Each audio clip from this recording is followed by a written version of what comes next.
কৃষ্ণচূড়া সবুজ ডালে পাতার আড়ালে উকি দিচ্ছে গ্রীষ্মের প্রখর তাপেও। এত ব্যস্ততা, এর মাঝেও একটু জিরিয়ে নেবার বেলায় তা চেয়ে চেয়ে দেখছেন নগরবাসী। চোখ জুড়ে শুধুই মুগ্ধতা, যেন পুরো বছর পর প্রেমিকাকে চোখ ভরে দেখা। কৃষ্ণচূড়া ফুল তো সবারই অনেক ভালো লাগে। আর সব থেকে মজার ব্যাপার হচ্ছে কৃষ্ণচূড়া ফুল যখন হয়, অন্যান্য ফুলগুলো হচ্ছে দেখা যায় যে এত বেশি ঘন হয় না গাছে, বাট কৃষ্ণচূড়া ফুল হলে গাছের পাতাই দেখা যায় না, শুধু ফুল আর ফুল।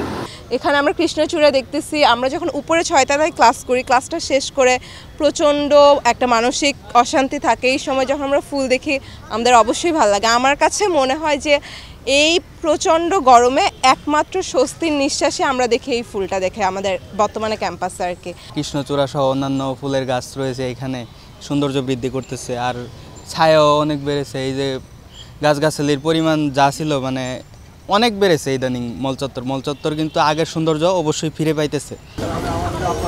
বৈশাখের হাঁসফাঁস গরমের দিনেও যান্ত্রিক এই শহরে যে এত প্রেম, তা কি কেউ বুঝেছে আগে? শহর, বন্দর, গ্রাম সবখানেই ঘাড় বাঁকিয়ে গাছপালার অভিমান, যেন বলতে চাচ্ছে এত প্রেম, এত মুগ্ধতা, তবে কেন কাটা হচ্ছে নির্বিচারে? ফুল দেখতে হলে তো গাছ লাগানোর কোনো বিকল্পই নাই, কারণ গাছ ছাড়া আমরা কিভাবে ফুল দেখবো, এটা তো অসম্ভব।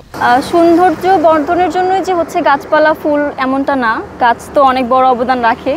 আর এখন যে অবস্থা, গরমের তাপমাত্রা এত বেশি, তো গাছ আরও বেশি বেশি লাগানো উচিত আমাদের।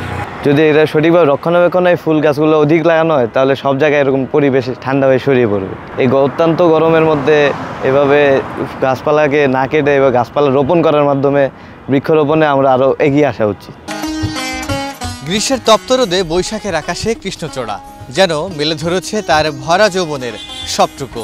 এমন দৃশ্য দেখে প্রকৃতিপ্রেমীরাও মুগ্ধ। তারা বলছেন এমন দৃশ্য আরও দেখার জন্য বিকল্প নেই বৃক্ষরোপণের। মামুন সোহাগ, সমকাল, ঢাকা।